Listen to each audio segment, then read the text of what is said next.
केवल एक मात्र एक फीलिंग नहीं है, केवल एक भावना नहीं है। अभी कुछ दिन पहले हम एक कार्यक्रम में गए थे कॉलेज के अंदर, तो वहाँ कॉलेज के एक काम करने वाले एक व्यक्ति, तो उन्होंने अपने विचार हमें व्यक्त किए कि मैं भी भगवान का एक महान भक्त हूँ। पहले तो जो व्यक्ति ऐसा बोलता है कि मैं एक महान भक्त हूँ, समझ लीजिए वो भक्त नहीं है, क्योंकि एक महान भक्त हमेशा अपने को ऐसा अनुभव करता है कि मैं भक्त नहीं हूँ, मैं भक्ति नहीं कर पा रहा हूँ, मैं बहुत निम्न हूँ, मैं बहुत पतित हूँ। ये स्वाभाविक लक्षण है एक भक्त का, क्योंकि वो देख पाता है थोड़ा सा भी उसके अंदर अगर अभक्तिपूर्ण विचार भी यदि उसके अंदर होता है या संभावना भी होती है, तो भी वो सोचता है कि मैं कितना पतित हूँ। ये एक वास्तविक भक्त का लक्षण है। तो वो बोले कि मैं भी भगवान का एक महान भक्त हूँ। और उन्होंने फिर एक कविता हमें सुनाई कि मैंने कविता लिखी है, और उस कविता में उन्होंने सुनाया कि कृष्ण आप हमारी पलकों में आ जाइए, और आपके बिना तो हमें संसार सूना दिखता है, और ऐसा ऐसा। लेकिन उनके जीवन से झलकता नहीं है कि संसार सूना दिखता है उनको, क्योंकि वो तो अपना जॉब कर रहे हैं और एक इस प्रकार से एक सामान्य जीवन, पैसा, परिवार, ऐसा जीवन जी रहे हैं। तो ऐसे बहुत से लोग हैं जो इस प्रकार से व्यक्त करते हैं कि जैसे भगवान के प्रति उनकी बहुत फीलिंग्स हैं, उनके बहुत ही भावनाएं हैं। निश्चित रूप से भक्ति के अंदर भावनाएं हैं। अंततः भक्ति भगवान के प्रति प्रेम मतलब डेफिनेटली उसके अंदर भावना का प्रकटीकरण तो होगा ही। भावनाएं वो प्रेम से अलग नहीं हैं, अलग नहीं की जा सकती। जय जय श्री श्री राधा माधव की जय। लेकिन ये जो भक्ति भावनाएं हैं, ये शरणागति पे आश्रित हैं। भगवान पे शरणागत होने से भक्ति भावनाएं पनपती हैं। भगवान की शरणागति के बिना ये भावनाएं भौतिक रहती हैं, आध्यात्मिक नहीं रहती हैं, आध्यात्मिक नहीं होती हैं, भौतिक रहती हैं। इसीलिए भगवान भगवद गीता में कहते हैं, दैवीयेष गुणमयी मम माया दुरत्यया मामेव ये प्रपद्यन्ते माया में ताम तरन्ति ते। जो मेरी शरण में आता है वही केवल माया के चंगुल से बाहर निकल सकता है। तो भगवान के प्रति प्रेम जो भक्ति की पराकाष्ठा है, भगवान की शरणागति के बिना कैसे प्राप्त की जा सकती है? जिसके जीवन में केवल भावनाएं दिख रही हैं भगवान के प्रति, लेकिन शरणागति नहीं है, समझ लीजिए कि वो भावनाएं भौतिक हैं, आध्यात्मिक नहीं है। वो भावनाएं मैच्योर नहीं है, वो केवल दिखावा है। वो अपने को दिखावा कर रहे हैं, संसार को दिखावा कर रहे हैं। जिनके अंदर केवल भावनाएं हैं, ये सहजियापन है, ये वास्तविक भक्ति नहीं है। ऐसे लोगों को देख करके लगता है भक्ति बड़ी सरल है। पूरे इंस्टीट्यूट में वो लोग प्रसिद्ध हो सकते हैं भगवान के भक्त के रूप में। अज्ञानी लोग उनको भगवान के भक्त मान सकते हैं, लेकिन जो वास्तव में भगवान के भक्त हैं वो तुरंत देख सकते हैं कि ये केवल दिखावा है, ये केवल नौटंकी है, नाटक है ये केवल, क्योंकि जीवन में शरणागति नहीं है। उनके जीवन में भगवान जो शास्त्रों में जो कह रहे हैं वो बातें जीवन में अंगीकार नहीं किए हैं। कैसे? संसार के प्रति अनासक्ति का भाव नहीं दिख रहा है वहाँ।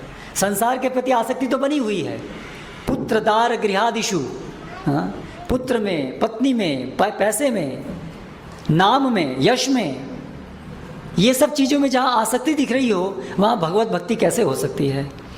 तो जिनके जीवन में ये आसक्ति दिख रही है मतलब वहाँ शरणागति तो है ही नहीं।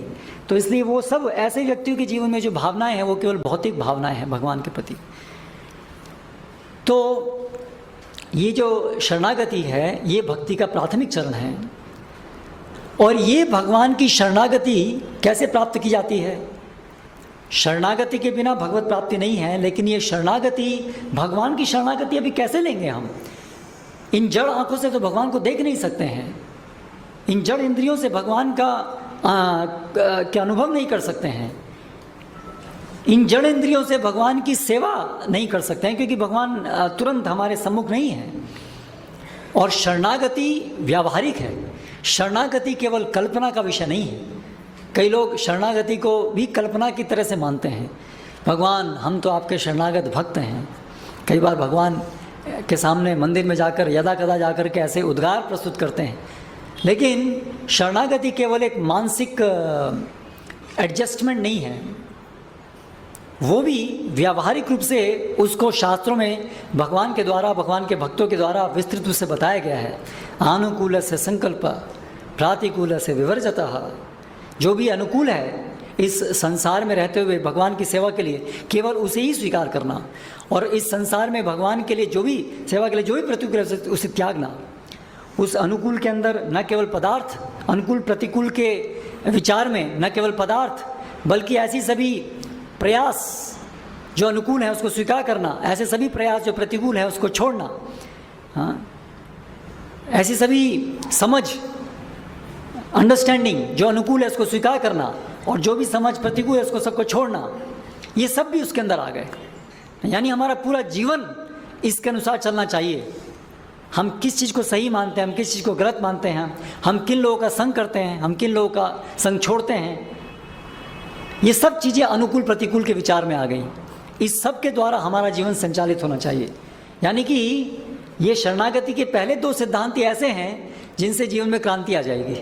सामान्य लोगों का जीवन अगर हम देखें तो असत्संग कर रहे हैं, हम ऐसे लोगों के साथ में अधिकतर समय बिताते हैं जिनको कृष्ण भक्ति में तनिक भी रुचि नहीं होती है, जिनको केवल पैसा कमाने में रुचि होती है।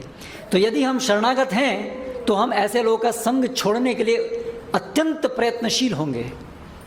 यदि हमें असत लोगों के संग में रहने में कोई समस्या नहीं हो रही है बल्कि आनंद आ रहा है, तो फिर हमने शरणागति का पहले सिद्धांत ही पालन नहीं कर रहे हैं। तो फिर केवल मंदिर में जाकर के भगवान हम आपके शरणागत हैं ऐसा कहने से शरणागति नहीं होगी। भगवान की भक्ति बहुत व्यवहारिक है, वो केवल मानसिक ऊहापोह नहीं है, वो केवल मान लेने का बात नहीं है। भगवान हम आपके भक्त हैं, ये केवल मान लेने से बात नहीं चलेगा, है ना। ये सत्य है, ये व्यवहारिक है। उसी प्रकार से हमेशा शरणागति का तीसरा सिद्धांत है कि रक्षिष्यति इति विश्वास, भगवान अपने शरणागत की रक्षा अवश्य करेंगे, इसमें अटूट विश्वास।